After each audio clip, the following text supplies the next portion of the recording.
20 ғасырдың басында Еуропада Зигмунд Фрейд бастаған психологтар адам жанына қатысты жаңалықтар ашып, әлемді шулатып жатқан кезі болатын. Бізді өмірдің қандай факторы ынтық етеді деген сұрақ қызу талқыланып жатты. Фрейд нәпсінің құмарлығы, төсек қатынасы бізді өмірге ынтық қылады деп тұжырымдады.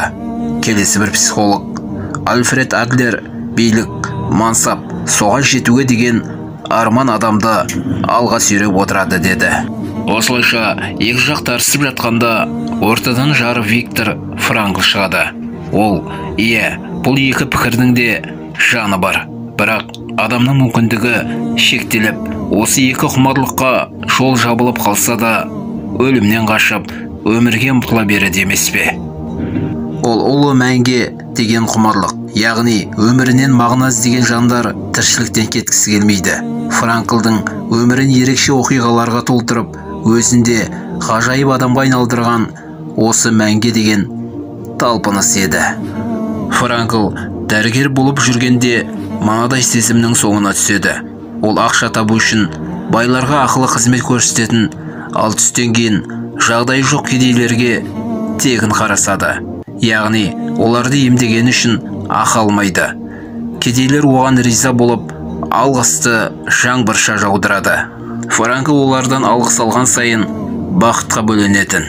Кеудесі шаттыққа толып, бейне бір бұлттың үстінде қалқып жүргендей болады.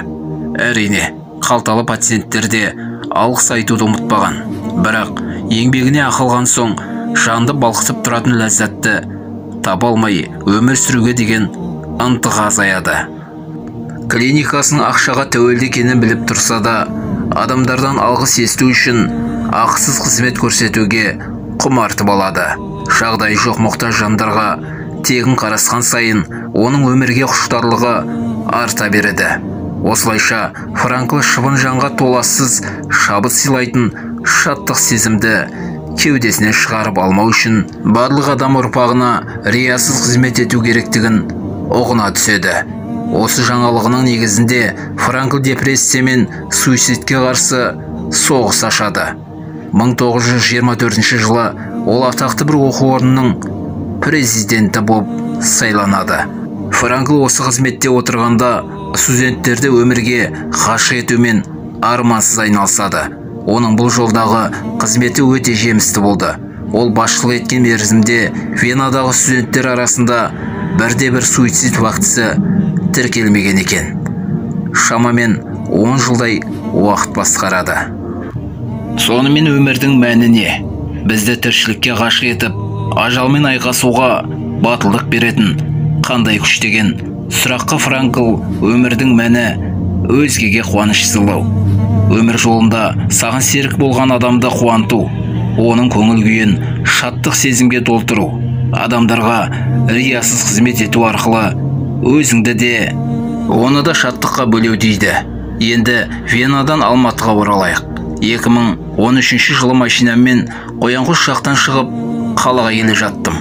Кенет жолда 45-тер шамасындағы бір әйел қол көтерді.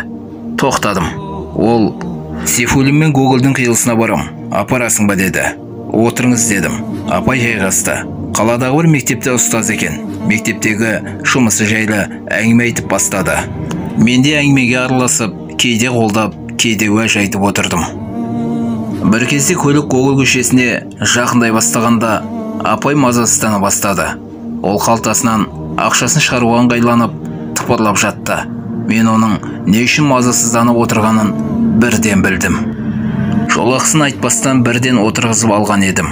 Ол ақысына қанша сұрайды деп қиналып отырғанын сездім. Ол мектепке дейін тура баратын автобус жоқ, пересадкамен әсер шетесің. Мектептің жарымаған жалақысының жартысы жолға кетеді деп шағымданып жатты. Әне-міне дегенше Гогольді қиып өтіп тоқтадым. Ол, мен 250 теңге төлесем бола ма деп батылсыздана сұрады. Мен, жоқ, болмайды дедім.